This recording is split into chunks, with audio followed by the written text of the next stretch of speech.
In the year 1212 since the birth of Christ, Friedrich, the only son of Heinrich Stauffer, to his father's glorious throne arose. By Providence chosen, though only 16 years old, clever and strong, he was a king most bold. Challenges were plentiful, but his judgments full of wisdom. Soon many a vassal, duke, or lord swore fealty to his kingdom. Monarch Roger, a patron to the erudite and all the wise men, every scholar, no matter their faith, was welcomed to his realm. His deeds were glorious, his subjects loved him more and more, his dominion prospered like never before. Soon the rumors were spread from the east to the west about Roger, the ruler of Christians, by God himself blessed. This praise reached Pope Gregory, but he froze, irked by hearing of another man as one God chose. Gregory's envy would lead to consequences most dire. No living soul could save Friedrich from his ire. With excommunication being his only other fate, Roger rode to Palestine on a crusade to save his state. Even with his most trusted knights, a dangerous proposition. Journey long, perilous and exhausting, a truly risky mission. Many a good man dead due to illness or fatigue. That was the true terror of the Pope's intrigue. One day a desert storm came, raged and refused to wane, threatening to end both their lives and the campaign.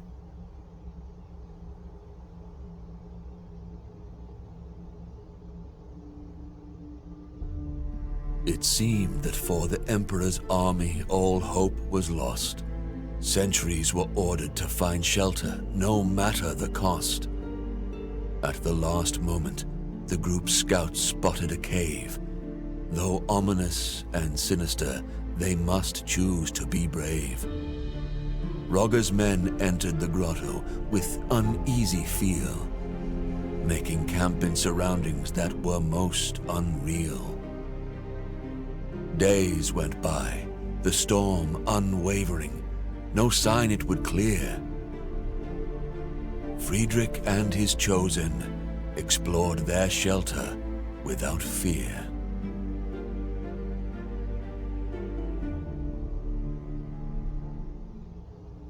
Delving deeper into their shelter, anything but small, dark passages lined by pillars receded to a large hall. Friedrich and his company were men loyal and seasoned, but in their hearts was dread which could not be reasoned. Architecture meant not for living men, vast and bold, perhaps chiseled by some mysterious giants of old. Distracted from his reverie by a glimmer of light, Roger saw a part of metal buried in the sand upright. A machine, a gate, centuries old, with it he must return. What trove of lost knowledge from it could he learn?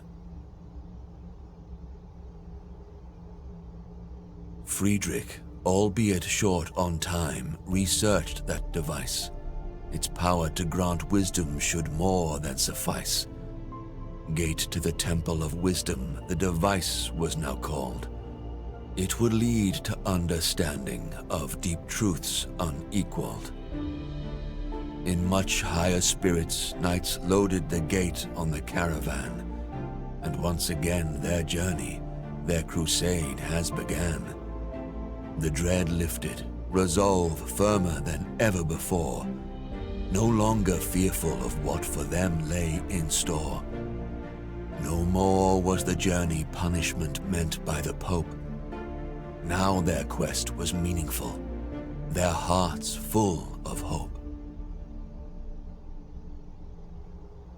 In the end, Roger gained control of Jerusalem without blood spilt, opened the Holy Land to pilgrims again, defensive walls rebuilt. City's crown rested on emperor's noble head. With wise Sultan Al-Kamil he shared his bread. People sang only praise for their emperor once again. With glory and magnificence he continued his reign. Through the gate to the Temple of Wisdom Friedrich often went. To learn its secrets, to further knowledge was his lustrous intent. He worked closely with those most loyal, those he chose. Thus a new order of knights noble, order of justice, arose. Emperor Friedrich, always at their point, titled Grand Master, felt he did enough to sate Pope's anger, averted disaster.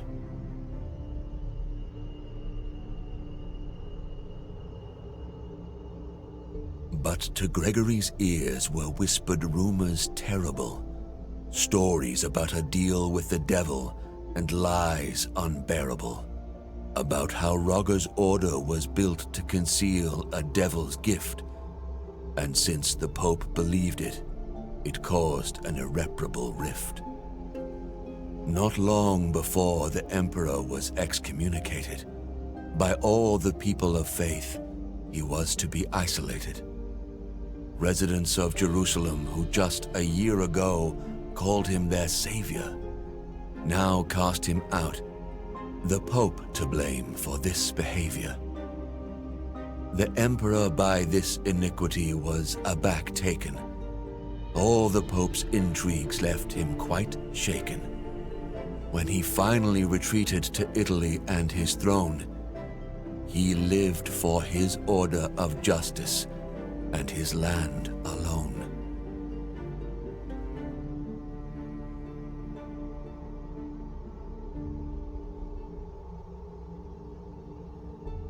Rogger guarded the secrets of the order, for his enemies would not cease. Wanted the gate more than secure, no longer believing in peace. A plan born both from his genial mind and godly inspiration, to build a fortress for the order, to be held in awe by the whole nation. To the castle's construction, he devoted his life.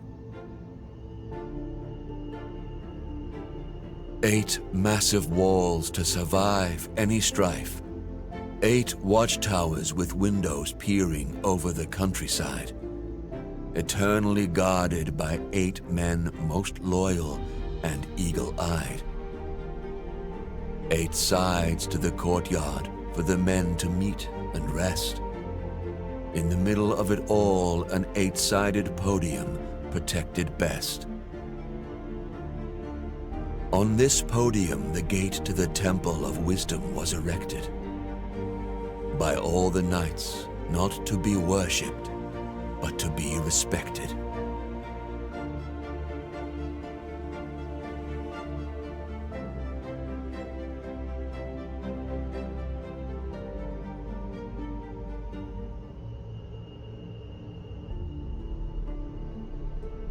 So it was created, for both the lost and the wise it did shine. Templum Justitia, the temple of justice, the castle, the shrine. It was quarters of the order by the wise Placentinus foretold. Inside were troves of wisdom and power, more precious than gold. Even for the wise and powerful flies the time. Men became old, children rose to their prime. After the death of Rogger, Grand Master first, others came, best of the order, in wisdom versed. One after another silent, hidden, but each of virtue measure, the gate to the Temple of Wisdom, always their treasure. Generation after generation, the secret was keeping, wealth and wisdom gaining, never relenting, never sleeping. But the year 1465 after Christ came, and for the order of justice, the world was never the same.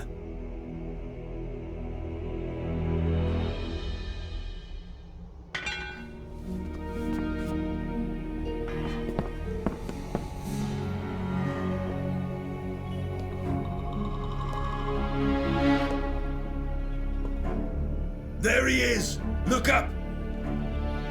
In the window, across the room!